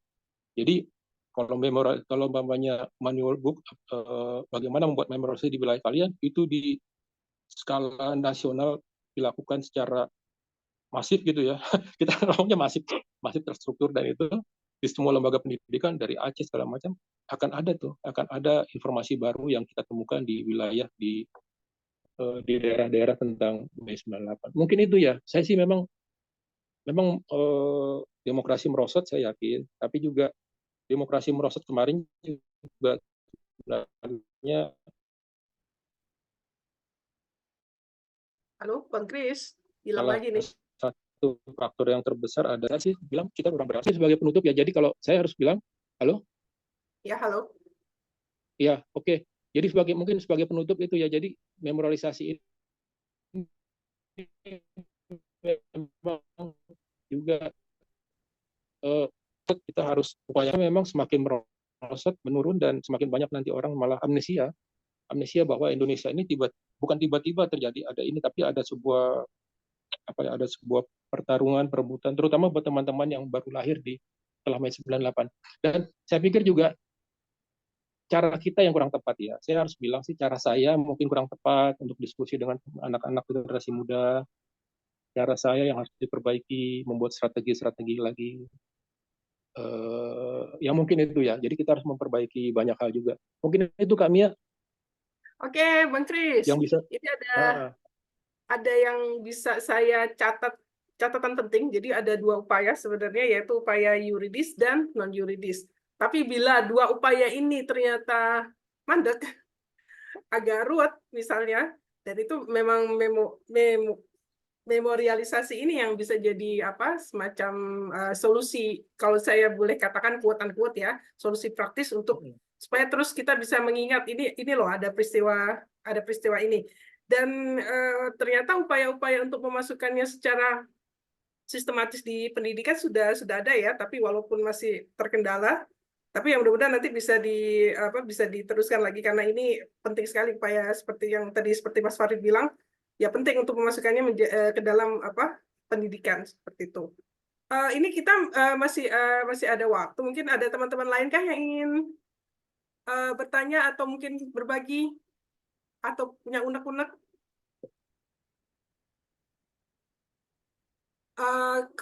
Ada ini kalau saya lihat masih belum ada nih. Kayaknya nggak ada, Mbak. Oke deh, kalau nggak ada gimana Mbak Ira? Kita ini udah 10.36. Iya, kita udahan aja. Oh ya udah, oke teman-teman, terima kasih banyak. Saya tidak akan menyimpulkan apa-apa, tapi saya harus menggarisbawahi bahwa yang terpenting adalah kita tetap perlu ada upaya. Dan rupanya tadi Bang Kris bilang memang ya kita emang ada upaya, memang selama ini kita memang sudah ada upaya, dan tadi seperti digarisbawahi Mas Farid juga bahwa yaitu memformalisasikan ke dalam pendidikan ini penting ya supaya tidak terhapus memorinya. Itu sih yang bisa saya tangkap dari diskusi kita di hari ini. Tapi sekali lagi, memorialisasi ini adalah upaya penting ya, upaya penting yang harus kita lakukan. Itu saja sih kalau dari apa yang tadi sudah ada di dalam diskusi. Oke, saya kembalikan dulu ke Mbak Ira. Oke, makasih Mbak Mia, makasih Bang Kris ya. Teman-teman yang bertanya-tanya mungkin soal buku bisa dipesan ya, dipesan langsung ke Bang Kris, bisa lewat Facebooknya, Instagram, atau bisa WhatsApp langsung Bang Kris. Tadi harga dari penerbit itu 150.000 dan itu langsung dari penerbit ya harganya, dan teman-teman bisa pesan langsung dan dapat tanda tangan basah dari Bang Kris. Tadi sudah ditunjukkan ya bukunya. Bang, bisa ditunjukkan nggak sekali lagi Bang bukunya Bang Oh iya, dilihat, silakan. Iya. diperlihatkan Bang ya. Nah itu bukunya ya. Itu cover depan, cover belakangnya Bang. Nah, oh cover belakangnya. Cover belakangnya. Nah ini cover Sederhana. belakangnya. Gitu ya teman-teman semua ya. Nah nanti untuk teman-teman yang tidak bisa atau belum bisa bergabung di Zoom atau menyaksikan di Facebook, jangan khawatir ya, karena kami akan unggah nanti rekaman videonya ini di kanal YouTube Lestalk. Jadi tetap akan ada dokumentasi kita, produksi pengetahuan kita tetap ada di kanal YouTube Lestalk. Karena kalau di Facebook kan akan tertimpa ya dengan postingan-postingan yang lain gitu, postingan saya, Farid, atau Lestalk sendiri. Nah, saya akan memberikan beberapa pengumuman nih penting ya. Ini kegiatan Lestalk berikutnya. Nah, yang pertama adalah KCIF. Ini sebenarnya orang-orang KCIF semua ini. KCIF dari tahun lalu gitu ya, dan juga sekarang gitu. Jadi untuk teman-teman yang sudah tahu dan aware tentang KCIF itu adalah Kartini Conference on Indonesian Feminisms. Jadi annual Kartini Conference on Indonesian Feminisms. Yang kedua, karena yang pertama lalu kita lakukan tahun lalu dan kebetulan chair konferensinya saya, dan tahun ini chair konferensinya Farid gitu. Saya sekarang menjadi koordinator program untuk ngurusin program di KCIF. Nah, kita sudah mengirimkan email ke teman-teman presenter atau panelis ya untuk schedule-nya, dan teman-teman sudah tahu bahwa pelaksanaan konferensi itu dilaksanakan dari tanggal 24 sampai 30 Juni gitu. Bulan depan sebentar lagi gitu sebenarnya. Dan Bang Kris ini salah satu presenter ya, akan mempresentasikan tentang feminisme Kristen. Nggak salah seperti itu. Mbak Mia juga akan presentasikan di satu panel tentang kesehatan mental. Mbak Laksmi juga tentang kekerasan sosial ya dan kekerasan dalam rumah tangga. Mbak Utari dan saya akan ada dalam satu panel. Farid juga akan presentasi di panel tentang seksualitas, dan menarik karena kali ini Farid akan presentasikan tentang gay Nusantara gitu. Nah, kalau saya itu ada dua, tentang etnografi feminis dan tentang pekerja migran, Mbak Utari juga. Jadi teman-teman karena untuk menjadi presenter udah nggak bisa ya, karena udah lama tutup dan sudah ada schedule-nya, teman-teman bisa menjadi peserta gitu. Dan konferensi ini gratis loh, kata orang sekarang apa Mbak Mia, gretong. Gretong ya, gratisan ya. Jadi nggak dipungut biaya sama sekali untuk presenter, peserta siapapun, ini gratis. Kita membuat ini seinklusif mungkin dengan berbahasa Indonesia juga, dengan gratis dan online, dan hanya pagi dan malam hari saja gitu. Jadi pagi malam, dan akan ada 40 panel, akan ada 5 special sessions, dan ada pembukaan dan penutupan, juga akan ada pentas seni dan cultural networking night. Nah, Bang Kris ini juga salah satu peserta aktif ya tahun lalu ya, KCIF tahun lalu ya, sering datang di beberapa panel kita.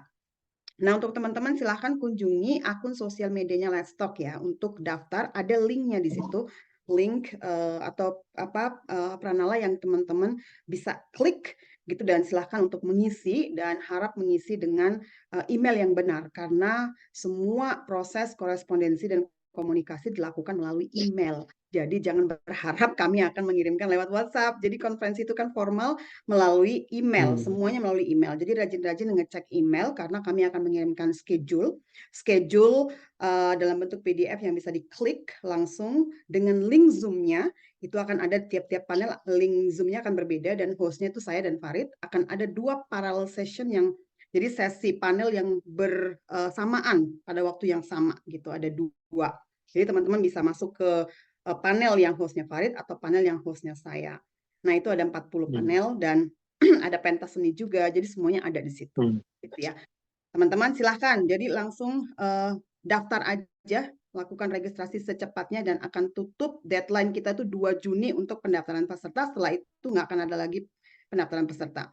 Jadi untuk bisa jadi peserta KCIF, Anda harus melakukan registrasi dulu. Nah itu ya, walaupun gratis tapi harus registrasi, karena nggak semua orang bisa datang ke Zoom ya, bisa gabung di Zoom. Jadi Anda harus registrasi, dan link Zoom tidak boleh dibagikan kepada siapapun yang tidak mendaftar gitu, hanya untuk yang mendaftar. Itu yang pertama. Yang kedua, Nah, ini juga bagian dari apa yang kita diskusikan hari ini untuk menolak lupa dan melawan amnesia sejarah, dan juga bagian dari bukan hanya memorialisasi fisik tadi yang kita bicarakan, tapi juga membangun sikap kritis gitu ya.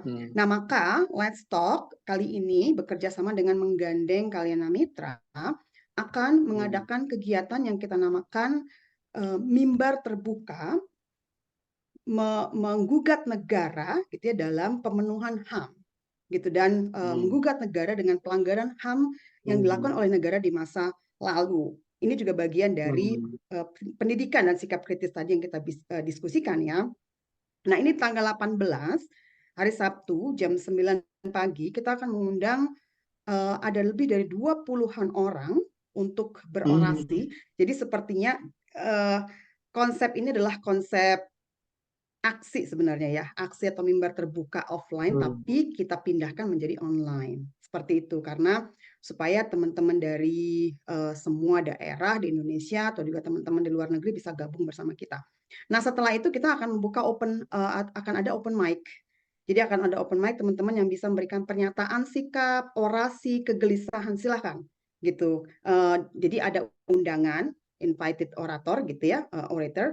Juga akan ada teman-teman nanti yang akan gabung bersama kita, dan teman-teman saya mengundang teman-teman semua, Bang Kris silahkan nanti memberikan pernyataan sikap, Mbak Mia, Mbak Laksmi ya semuanya tentang pelanggaran HAM di masa lalu, dan kami menggunakan momen Mei, tapi tidak terbatas dengan kejadian atau tragedi Mei gitu, tapi semua pelanggaran dari 65 gitu ya, Jugun Ianfu, apapun pelanggaran HAM yang dilakukan oleh negara gitu, pelanggaran HAM oleh negara. Nah, itu kita bisa suarakan nanti di mimbar terbuka yang diinisiasi oleh Let's Talk tanggal 18 nanti gitu. Jadi ada penculikan, penjarahan, semua itu akan ada, termasuk perkosaan massal ini gitu. Akan ada banyak sekali nanti tokoh-tokoh yang akan memberikan gitu ya orasinya, dan akan ada puisi khusus dari Pak Putu Oka Sukanta sebagai korban 65, dan akan ada dari Fajar Merah juga gitu, anak Wiji Tukul yang akan memberikan orasi dan puisi, dan akan ada juga puisi feminis tentang tragedi Mei oleh Mbak Dewi Nova gitu, dan nanti moderatornya Mbak Sonia Helen dari Kompas. Akan ada banyak, saya sulit menyebutkan namanya satu persatu, tapi banyak sekali, ada 20-an tokoh yang akan memberikan ada Mbak Bivitri, ada Bu Magda, ada banyak ya, saya kayaknya lupa kalau disuruh menyebutkan karena banyak sekali gitu. Nah, semua ada dari Kontras juga, koordinator Kontras, ada keluarga korban juga ada di sini nanti. Gitu ya teman-teman ya, untuk tanggal 18 kami mengundang Anda semua. Nah, kemudian tanggal 25 kami akan mengadakan FTDT atau FTDT, Feminist Thesis and Dissertation Talk. Kalau ini buku, kalau yang nanti tanggal 25 itu jam 9 pagi dengan moderator Mbak Valentina Utari, ada di sini ya Mbak Utari. Nah, disertasi yang akan kita bahas adalah disertasi dari Mbak Elis Juliati Anis, PhD, lulusan dari Australia. Disertasi beliau berjudul The Visual Representation of Natural and Human-Made Disasters in Indonesian Newspapers. Jadi itu disertasi yang akan kita bahas tanggal 25 nanti bersama Mbak Elis dan Mbak Utari yang ada juga di sini. Itu pengumuman dari saya, teman-teman, sampai bertemu kembali di tanggal 18. Jadi ini judul acara kita adalah Reminding and Remembering, gitu, menggugat negara terhadap pelanggaran HAM yang dilakukan di masa lalu. Jadi judulnya adalah Remembering and Reminding, remembering diri kita sendiri, melawan lupa, tapi juga kita reminding negara, gitu ya. Nah, itu saja dari saya. Terima kasih sekali lagi Bang Kris dan Mbak Mia yang sudah menjadi narasumber dan moderator kita kali ini. Ini edisi perdana kita, dan kita akan membahas rencananya untuk bulan depan. Buku yang akan kita bahas adalah buku Ibu Magdalena Sitorus ya, tentang korban perempuan, suara perempuan korban 65. Rencananya seperti itu gitu. Baik ya, sampai ketemu di acara atau kegiatan lesok berikutnya. Terima kasih sekali lagi ya Bang Kris ya, selamat beristirahat ya, beraktivitas. Terima kasih Bang Kris, Mbak Mia, terima kasih, sampai ketemu kembali semuanya. Sampai ketemu lagi. Terima kasih Sampai banyak ketemu ya. ya. Terima kasih Salam Bang sehat. Kris. Iya, Mbak Selamat Laksmi. melanjutkan Mbak liburan. Ira, Mas Farid. Maaf tadi ada kendala ya. Oh iya, Udah nggak apa-apa bagus. Bang. Terima Biasa. kasih. Ya, Makasih banyak Bang Kris. salam sehat ya, salam feminis dan salam Let's Talk semuanya ya. Sampai ketemu, mohon maaf atas Ya, segala kekurangan. Saya Ira pamit undur ya, diri. Bye. Bye-bye. ya, saya izin pamit ya. Makasih. Ya. Ya, makasih.